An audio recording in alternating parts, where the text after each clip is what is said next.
السلام علیکم ورحمۃ اللہ وبرکاتہ۔ ناظرین، استقبال ہے فکر و خبر اسٹوڈیو میں، میں رضوان احمد ندوی ملکی اور عالمی اہم خبروں کے ساتھ۔ ناظرین، خبروں کی تفصیلات سے قبل آپ سے گزارش ضرور کریں گے کہ اگر چینل کو سبسکرائب نہیں کیا ہے تو سبسکرائب کریں، بیل آئیکن پر بھی کلک کریں، ویڈیو کو لائک اور شیئر ضرور کریں۔ ناظرین، بڑھتے ہیں خبروں کی تفصیلات کی طرف۔ تعلیم گاہوں میں مذہبی علامات کی اجازت نہیں ہونی چاہیے، اس سے طلباء میں دوریاں پیدا ہوتی ہیں۔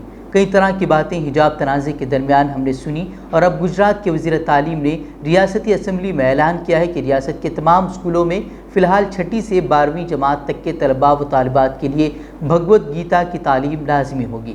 انہوں نے کہا کہ اس کا مقصد بھگوت گیتا میں بیان کردہ اقدار اور اصولوں کو تعلیمی نصاب میں شامل کرنا ہے۔ گجرات حکومت کے اس فیصلے کے مطابق طلباء کو بھگوت گیتا نہ صرف اسکولوں میں پڑھنا ہوگی بلکہ اسے کلاسز شروع ہونے سے قبل طالب علموں کی اسمبلی کا حصہ بھی بنایا جائے گا۔ دراصل وشو ہندو پریشد نے بھگوت گیتا کو بھارت کے تمام اسکولوں میں نافذ کرنے کا مطالبہ کیا تھا، جس کے بعد یہ اعلان کیا گیا ہے۔ وہیں گجرات کے بعد کرناٹک حکومت بھی اس پر غور کر رہی ہے۔ کرناٹک میں جہاں حجاب کو لے کر سرکاری سطح پر مخالفت کی گئی ہے، تو آج خود وزیر تعلیم بی سی ناگیش کا کہنا ہے کہ بھگوت گیتا صرف ہندوؤں کے لیے نہیں ہے بلکہ یہ سبھی کے لیے ہے، اور ایکسپرٹ کی ٹیم اگر سجھاؤ دیتی ہے تو پھر اگلے سال کرناٹک کے اسکولوں میں بھی اسے متعارف کرایا جائے گا۔ جبکہ حجاب تنازع کے درمیان ہم نے دیکھا کہ کس طرح کے بیانات وزیر تعلیم کے سامنے آئے تھے۔ انہوں نے کہا تھا کہ تعلیم گاہوں کو دو کمیونٹی کے درمیان میدان جنگ وہ نہیں بنا سکتے، یہ ایک مقدس جگہ ہے اور یہاں ہر طالب علم خود کو یکساں تصور کرے۔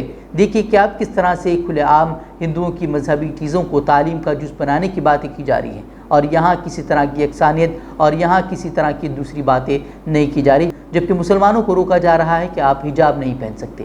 اگر نماز کا وقت ہو جائے تو اسکول میں نماز نہیں پڑھی جا سکتی، اور اگر اس طرح ہوگا تو پھر کارروائی ہوگی۔ تو یہ حال ہو گیا ہے ملک کا، جہاں ایک طرف تو فلموں کے ذریعے سے نفرت پھیلائی جا رہی ہے، جس طرح کہ اب ہم نے حال ہی میں دیکھا کہ کشمیر فائلز فلم کو لے کر کس طرح کا نفرتی پروپیگنڈا چلایا جا رہا ہے، تو دوسری طرف تعلیم گاہوں کا بھگوا کرن کرنے کی منظم سازشیں کی جا رہی ہیں۔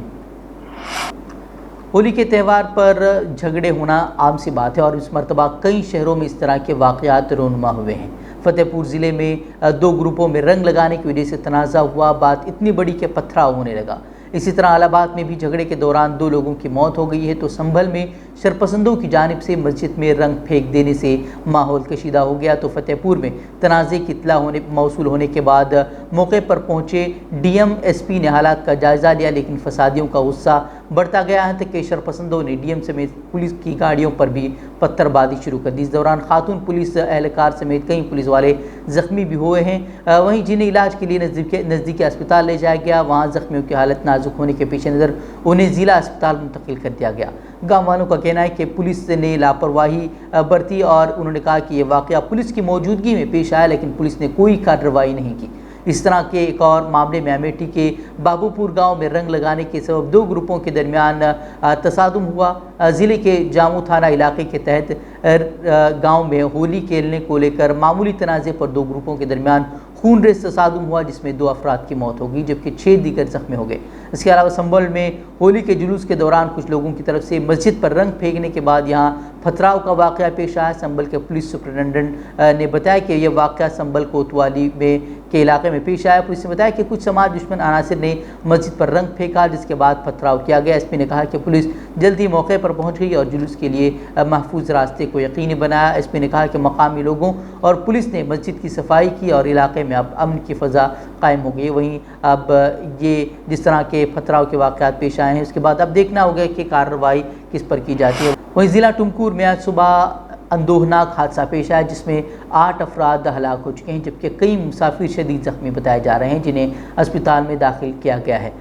کرناٹک اور آندھرا پردیش کے درمیان چلنے والی ایک پرائیویٹ بس گھاٹ کے قریب الٹ گئی۔ پولیس نے بتایا کہ کم از کم 8 افراد موقع پر ہی ہلاک ہو چکے ہیں، جبکہ خدشہ ظاہر کیا جا رہا ہے کہ ہلاکتوں کی تعداد میں مزید اضافہ ہو سکتا ہے، کیونکہ اس دلدوز بس حادثے میں زخمی ہونے والے دیگر مسافروں میں سے کئیوں کی حالت اب بھی نازک بنی ہوئی ہے۔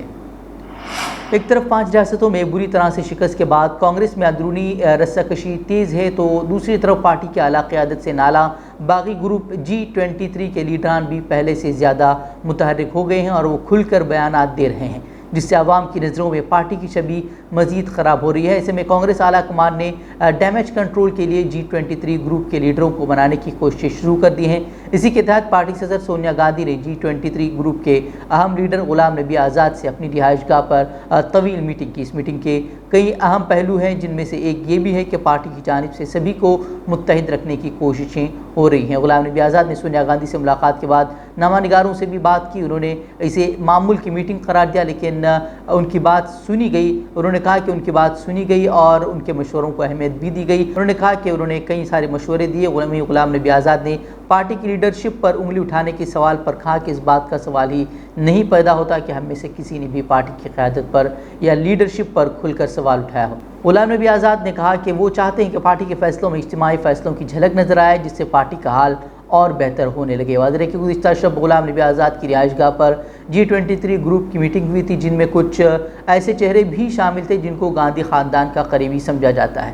اس میٹنگ میں اجتماعی اور جامع قیادت کی ضرورت پر زور دیا گیا تھا۔ حجاب کو لے کر گزشتہ دنوں ہم نے دیکھا کہ پورے کرناٹک میں بند کا اعلان کیا گیا تھا، جس کے بعد مسلم طلباء و طالبات نے بھی بند کی حمایت کرتے ہوئے انہوں نے کالج اور اسکولوں میں نہیں گئے تھے، اور جس کے بعد اب ایسے مسلم طلباء کو نکال دیا گیا ہے۔ ایک منگلور کے کالج سے انہیں نکال دیا گیا ہے۔ خارج شدہ طلباء نے کرناٹک بند کی حمایت میں اپنے کلاسوں کا بائیکاٹ کیا تھا، جس کی وجہ سے ان طلباء کو امتحان گاہ میں بھی داخل ہونے نہیں دیا گیا اور نہیں پرچہ لکھنے کی اجازت دی گئی۔ اس طرح کے وہ معاملات سامنے آ رہے ہیں، تو آپ دیکھ سکتے ہیں کہ کس طرح کی چیزیں ملک میں ہو رہی ہیں۔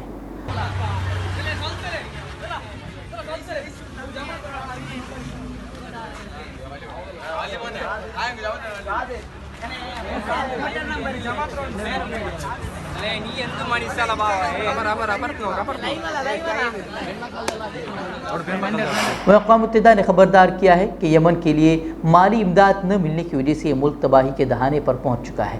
بتایا گیا ہے کہ یوکرین جنگ کی وجہ سے اس شورش زدہ ملک کو نظر انداز کیا جا رہا ہے، جہاں انسانی بحرانی المیہ ایک نئی نہج کو پہنچ چکا ہے۔ امدادی کارکنوں کا کہنا ہے کہ سن 2014 سے جاری اس تنازع کی وجہ سے انسانی بحرانی المیہ اس وقت شدید ہو چکا ہے جب روس نے یوکرین پر حملہ کیا اور عالمی اداروں کی توجہ وہاں منتقل ہو گئی۔ اقوام متحدہ نے یمنی عوام کی فوری عالمی مدد کا بھی انہوں نے مطالبہ کیا ہے۔ روسی فوجوں کے گھیرے میں آئے ہوئے یوکرین کے شہر میریپول کے میئر کا کہنا ہے کہ اب لڑائی شہر کے مرکز تک پہنچ گئی ہے۔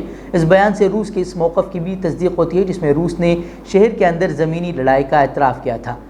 ادھر یوکرینی صدر ولادیمیر زیلنسکی کا کہنا ہے کہ روس کی مسلسل گولہ باری ماریپول میں محفوظ راہداری کے قیام میں رکاوٹ بن رہی ہے۔ یوکرین کے صدر نے آج ایک ویڈیو خطاب میں روس سے امن اور سیکیورٹی کے مسائل پر بامعنی مذاکرات کرنے کو کہا ہے۔ ان کا کہنا تھا کہ روس کے پاس اپنی غلطیوں سے ہونے والے نقصان کو کم کرنے کا واحد راستہ مذاکرات ہی ہے۔ ان کا کہنا تھا کہ اگر ایسا نہ ہوا تو روس کا نقصان اتنا زیادہ ہوگا کہ اس کی بھرپائی کرنے میں نسلیں لگ جائیں گے۔ ویسے روس اور یوکرین کے درمیان دو طرفہ مذاکرات ہفتوں سے جاری ہیں، تاہم اس میں اب تک کوئی خاص پیش رفت نہیں ہوئی ہے۔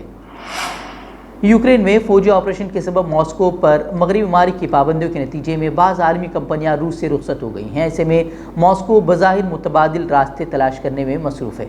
اب میک ڈونلڈ اور انسٹاگرام کا متبادل تیار کرنے کا روس نے دعویٰ کیا ہے۔ نئی فاسٹ فوڈ چین کا نام انکل وانیاز رکھا گیا ہے اور یہ روس کا ایک نیا برانڈ 1 سال کے اندر کام کرنا شروع کر دے گا۔ اس کا لوگو بھی امریکی میک ڈونلڈ کے لوگو سے ملتا جلتا ہوگا۔ وہ انسٹاگرام کی متبادل اپلیکیشن کا نام روزگرام رکھا گیا ہے اور اس کا ہدف ملک میں موجودہ انسٹاگرام کے 8 کروڑ صارفین اس کا ہدف ہوں گے۔